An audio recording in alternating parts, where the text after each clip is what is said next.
So this is part two of my story from what had happened on my last mission. As you clearly see, I have shaved. It is exactly 1 week after I returned back from this mission, when I got back to Mykolaiv, that I'm now recording this video. I originally had part two put up right after part one. However, there were a few issues with that video.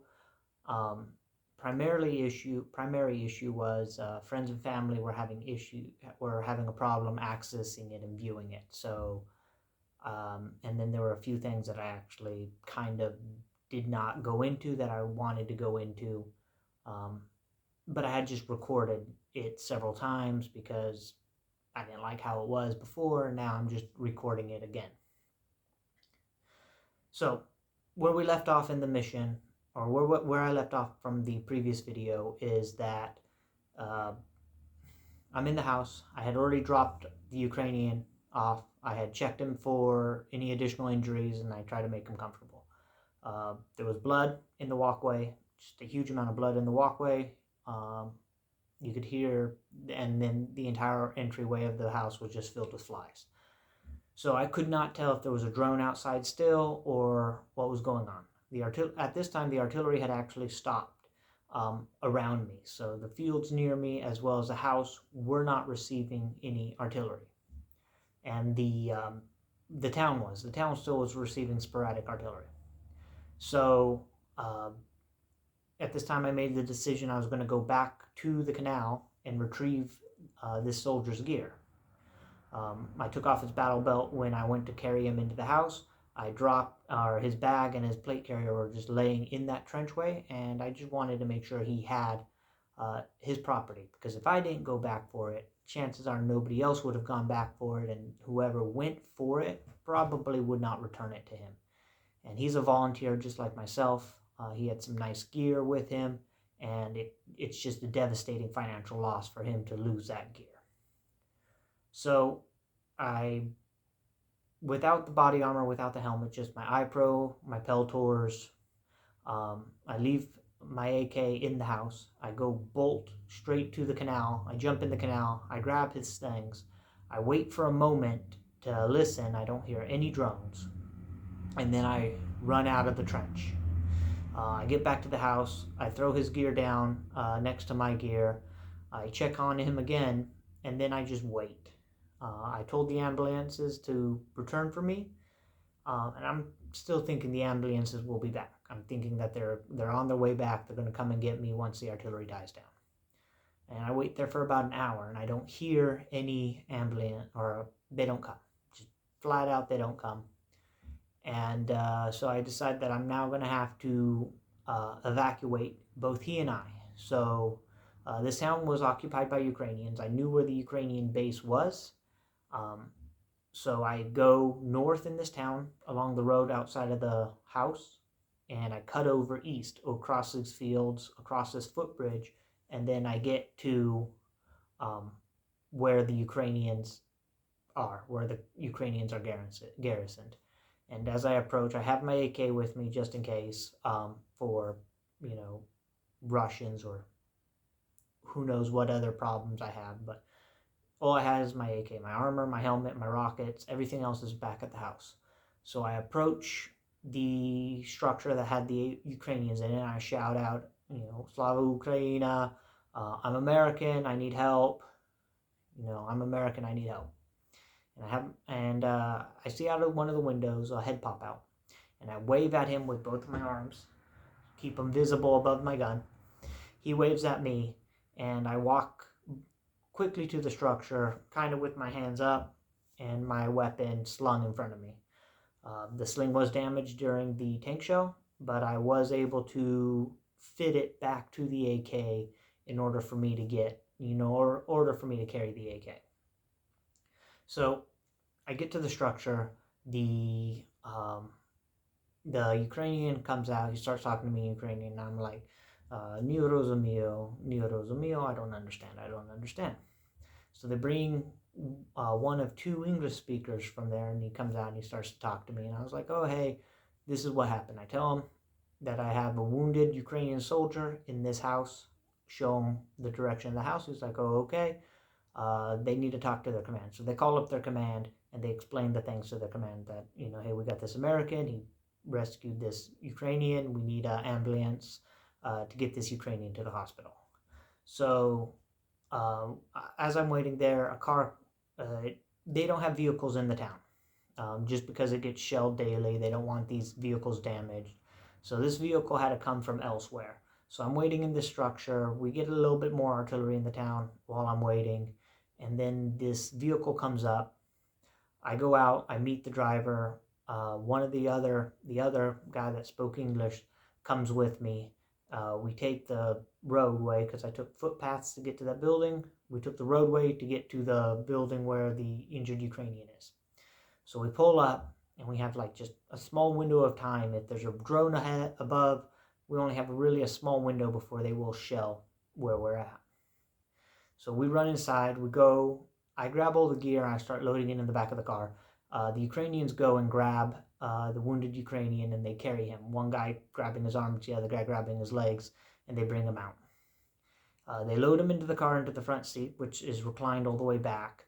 And, the driver says to the other guy, and the other guy tells me, he's like, hey, I can't get in the car because, he's not even sure with all the two-plate carriers, the backpack, the rocket launchers, ammo, the weapons and stuff that, he's not even sure that he'll be able to get off of this dirt patch that he was on. So after the second and third try, he's able to back the vehicle up and get it off the dirt patch, and he takes off towards the hospital. And myself and the other Ukrainian, we just beat feet back to the garrison, the place where the Ukrainians are camped. So we get back there, and I, tell my story again. I talk with these guys about why I'm in Ukraine, what I'm doing there, and everything. And it's a little bit of a drive for the car to get to the hospital and then come back. So he goes, drops off the injured Ukrainian, comes back, picks me up. And then all my stuff is still in the vehicle. I say my goodbyes.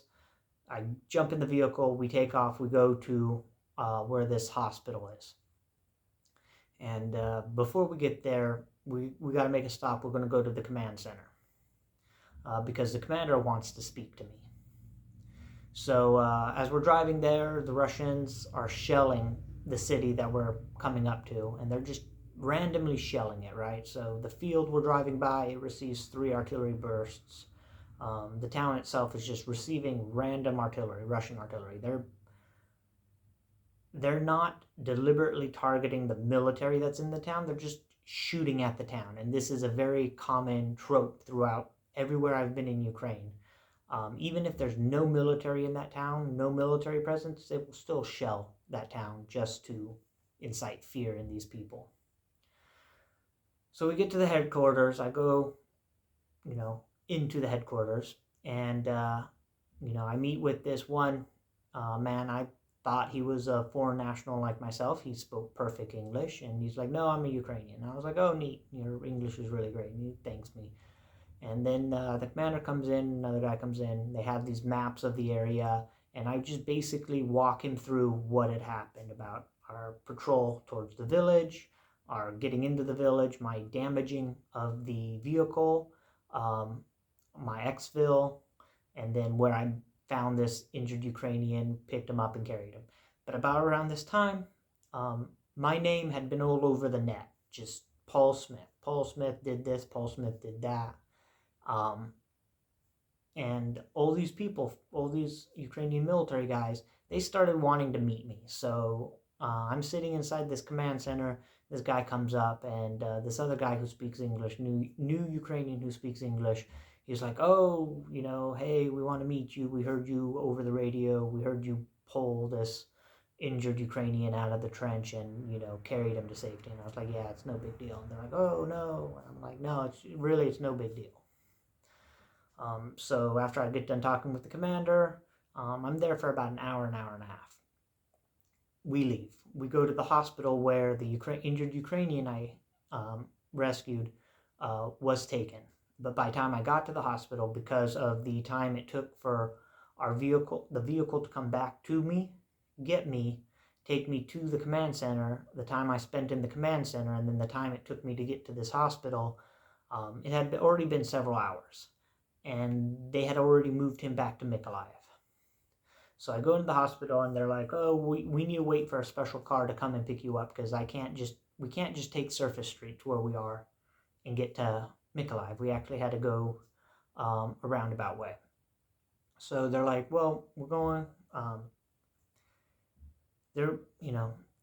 we have a place you can stay. They can change my clothes. I undress. They take my blood pressure. They take, a few other just vitals of me just to check me out. And the doctor asks me, hey, do I have any issues, any pain or anything? And I make a joke. I was like, yeah, I got a kind of a weight in my balls. And he's like, oh, are you hurt there? Are you injured? I was like, no. It's a joke, man. It's, balls of steel. And the joke was lost on him. So anyway, I change. I take a shower. Well, really, they take me to a shower, but there's no running water in this town. And they gave me a bucket full of warm water, and I had a ladle, and I was just pouring it on me, and it felt so great. And so I take this shower. I get back, and they have some people from the military intelligence, and they want to speak to me now. And the commander had called them up. They came over. They wanted, just basically all the information. They wanted me to verify that where the tank was when I destroyed it. They wanted me to tell how many Russians we had killed or injured, and they just wanted all the information. So they have this tablet, and we have these apps on our phone where, it's what we use to call in artillery. And basically, I can take any known position and I can find the XYZ coordinates of another position, and then we can call in artillery. You can also use these apps. You can also use this app to find the distance between 2 points. So this is actually how I found out how far we were approximately from the village when we took tank fire that killed my 2 comrades and almost killed me. And this is also how I knew how far I had to carry this wounded Ukrainian soldier from the canal to the house. So I again go through the story. I show the military intelligence people everything that had happened and transpired again and again. So I tell the story. After they leave, I go and I lay down for a bit, and all I want to do is just sleep. The guys keep coming in. They keep like, oh, can we get you anything? Do you want to smoke? Do you want this? We have food. Are you hungry? I was like, no, man, I just want to sleep. And they're like, okay, fine. So I go to sleep. I wake up. So this is about 1, 2 o'clock in the afternoon. So I go to sleep. I wake up about around 5. And they're like, oh, we have hot soup. Do you want to eat hot soup? I'm like, yeah, sure, fine. Just, stop. Just leave me alone. I just need to rest and I can recuperate. If I'm hungry, I will go eat. Trust me. So I get up. I go eat the soup. While I'm there eating this soup, Ukrainians from the mortar detachment, they're there and they're talking to me, and they're all interested in my story. They're interested in the story, what had happened. So I repeat this story again, up until the point in where I met them. I show off my AK that they were kind of interested in. They're like, oh, why don't you have an M4? And I was like, because, man, I like the AK platform. And then we part ways. They leave. I finish my food. I go back into my room. I talked to the doctor again. I was like, hey, when's this car coming? He's like, oh, soon, very soon. I was like, okay, fine. I'm going to go take another nap. Wake me up when the car comes. He's like, yeah, no problem. So I go in the room, and then I just conk out. And I thought I only slept for a few hours, but it turned out that I slept through the entire night. I wake up about around 8 a.m. to artillery fire next to the hospital. My room shook with a couple of those blasts. And, so I wake up. I go find the doctor that speaks English, and he's like, I ask him, hey, is the car coming? He's like, oh, it's coming soon. So at this point in time, It's been about 24 hours since we started taking contact from the village, right? And it's been about 24 hours since anybody else in my team had realized, my overall condition. At this time, just unbeknownst to me, I was listed as KIA, killed in action. One of the other members of the team had witnessed the tank shell explode, had witnessed me flying through the air, and had presumed that I had died, just because I wasn't with any of the bodies when we returned. So he told the rest of my team. Luckily, my team didn't want to give up hope on me, so they actually told my family that I was just missing in action, which was nice of them. So what ends up happening at this point in time, I already thought by then I'd already be home so I could get my phone and I could message my family. My team hadn't messaged my family until, previous night, so in the evening time. And I thought that I'd be home before they had the chance to even message my family. So that didn't happen. So it's now around 9 o'clock in the morning, and I kind of get the idea that to contact family members, through social media apps. So I just start kind of blowing up all their social medias. Like, hey, it's Paul, through another person's account. It's like, hey, it's Paul. I'm alive. I'm separated from my team. They had contact with my team. They had contact with a member of my squad who was in America at that time, doing some stuff. And, I said, hey, contact this member. Let him contact my team to let them know I'm okay. And what I didn't know was only a few hours prior, they had received the message that I was missing in action.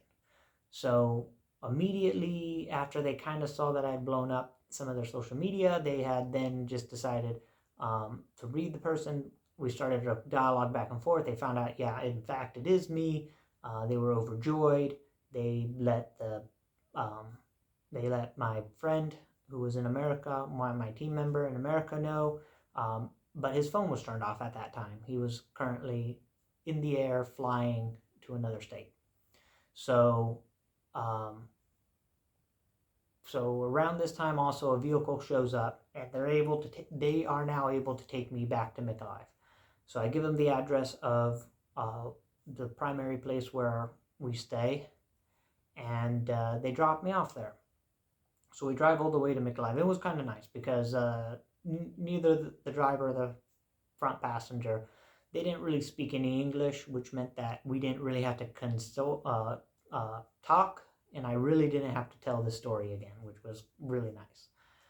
So we drive all the way back to Mykolaiv. Once we get there, I just go upstairs to where we were staying, and I just walk in like nothing had happened. So I walk in, and one of my teammates is on the phone with another teammate who was on the mission with me, and he's like, "You're not gonna believe who just walked in." My nickname, but Paul just walked in. Well, one of the other teammates who was with me, he was in the toilet taking a shit at that time too, and he starts screaming through the bathroom door, if it's really me or if they're just playing a joke. And I'm like, no, it's really me. I'm here. And he fucking hurries up. He jumps out, gets out of the bathroom, and just hugs and gives me a kiss on the fucking cheek. And he's like, we were told you were dead. They said that they saw your body, that, you got killed by the other tank. And I was like, no, man, I'm, clearly I'm fine. I didn't even have a scratch on me. I showed them my plate carrier. I showed them the damaged IFAC pouch. I told them the story, and then, they had called my team commander, and, I could hear him shouting on the phone, "Don't let him leave. I'm on my way right now. Don't let him go anywhere." And he freaking, I stay in my own place. He kind of has his own place with another teammate. Some of the other teammates have some of the other, half of the team has their own place. And this is kind of good because we're not all in one area. You know, we can't really be taken out that well. I mean, even the place I'm in right now is, I chose this apartment for various reasons. And I'll probably explain those reasons later. But so um, the team commander comes, you know, he's crying, the other teammates crying, they're hugging me. They're like, we were about to go on a rescue mission, we were going to get tanks and everything, and we were going to go, you know, we were either going to find you or we were going to recover your body. And I was like, oh, that's nice, guys, but, you know, you guys don't have to. Then I tell them the freaking story. And then he's like, well, we need to go see the commander, our commander. And, you know, you're going to have to tell the story again. So I'm like, fuck. So fine. So I meet with, so when we went to our briefing area, our staging area, we took a car. And I left my backpack in the car because it was only going to be a night mission. It was only going to be a few hours long. So I did not need any of my sustainment equipment. So I left my backpack in the car. I left my house keys in my backpack in the car. And then, you know, we rolled out on mission. So I'm trying to wait for my backpack to arrive. Then we go to the commander's, our commander's location. And, you know, he wants to see me. And he's happy. He's overjoyed to see me. They let me know of the actual true number of casualties, how many we had wounded, how many we had KIA. They told me all the people who were KIA, and it was, you know, very sad. And so I speak with the commander. He's overjoyed to see me. He's happy that I'm back. I had a story to tell. Then we go back to my unit, my team leader's house, and I just wait there until my backpack arrives so I can come to my apartment where my cell phone was charging, because I left it here because, you know, the battery's only half dead. I don't bring my cell phone with me on missions. Normally I have it in a vehicle or in my backpack or whatever, with, you know, back at our staging area or back at our base. So I had no way of really, you know, reaching back out to my family and talking to them after I left the hospital. So I finally get home. It's about around like 3 p.m. here. So it's 32 hours after mission had started, kind of thing.